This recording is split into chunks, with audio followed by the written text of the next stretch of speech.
Allah made me not good at some things. I have a limit. I'm not good at accounting. I'm not good at remembering conversations. My mother is. My wife is very good at remembering conversations. Do you remember what you said yesterday? If I'm being honest, I don't even remember what I said 1 minute ago, if I'm being completely honest. Do you remember that game in 1992, the World Cup final? Yeah. Yeah, that was awesome. But do you remember what you said yesterday? Nope. I got nothing. There are some people that can remember some things, not remember other things. I'm good at creativity, not good at management. This is the thing. There are some people very good at organizing, but not very good at patience. Right? Happens? Usually organized people, very impatient people. It's the thing. All right? Because they see any chaos around them, they're like, you know. So here's the thing.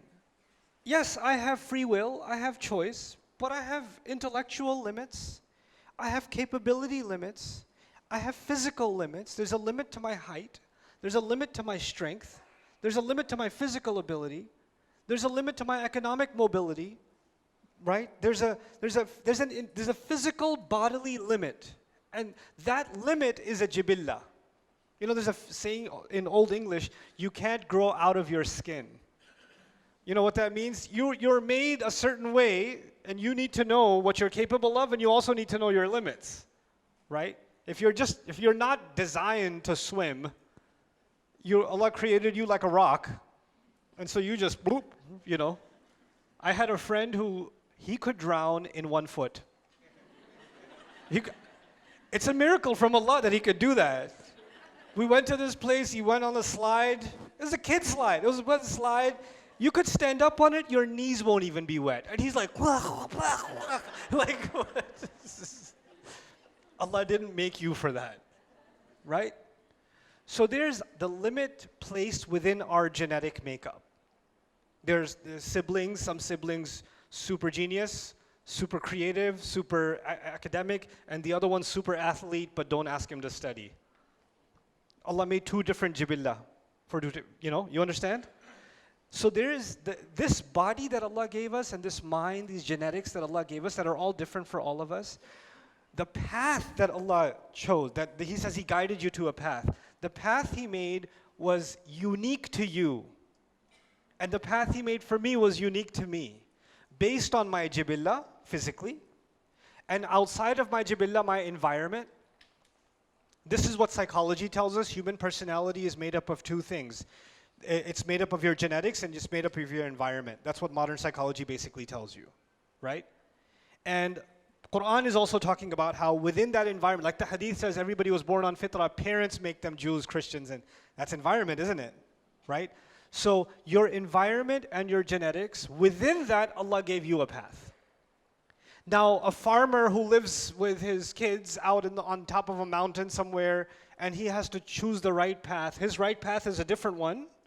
And the manager of a multi-million-dollar organization, he's a VP or something like that, his jibillah and his path is a different one. The choices he has to make or she has to make are different ones, you understand? And so each one of them was given the right directive to come back to Allah to do the right thing, and it was put inside of them. This is the jibillah from the body point of view.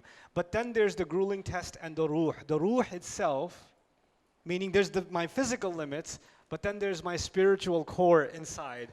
That spiritual core also exists inside me. It also has a voice. It also has a say. And it cannot be found in the study of psychology. It cannot be found in philosophy. You can't find it in those studies. But I know it exists because you just know it does. That's the sound, that's the thing inside you that feels something when you pray. That's the thing inside someone. Incidentally, I met a woman yesterday. Before coming here, I had a craving for a donut. Don't ask me. So I went to this mall, and I'm getting in line. There's a popular donut place. I won't tell you which one. And so I'm standing in line, and this lady behind me was with her 2 kids, and she said, "Are you?" And I was like, "Yeah." And she started crying her face off. I don't know the face because she was wearing a mask, but what I could see, crying. And she had these two little kids, and she goes, I'm actually Buddhist, and I've been looking for Allah, and I've been praying to Allah, and I just found your videos, and it's helped me go through so many difficult times, and every time I pray to Allah, I just know something in my heart is taking me back to it, and I'm listening to her like, Inna hadaynahu sabil. Allah put something inside you, this ruh inside you, it knows where it came from. And it knows it was guided, it was put with a guidance to go back. So it's always finding a way back. Inna hadaynahu sabil. So this is actually the test of the ruh itself. Sign up for Bayyinah TV today and watch this deeper look of Surah Al-Insan plus many existing surahs and future surahs to come.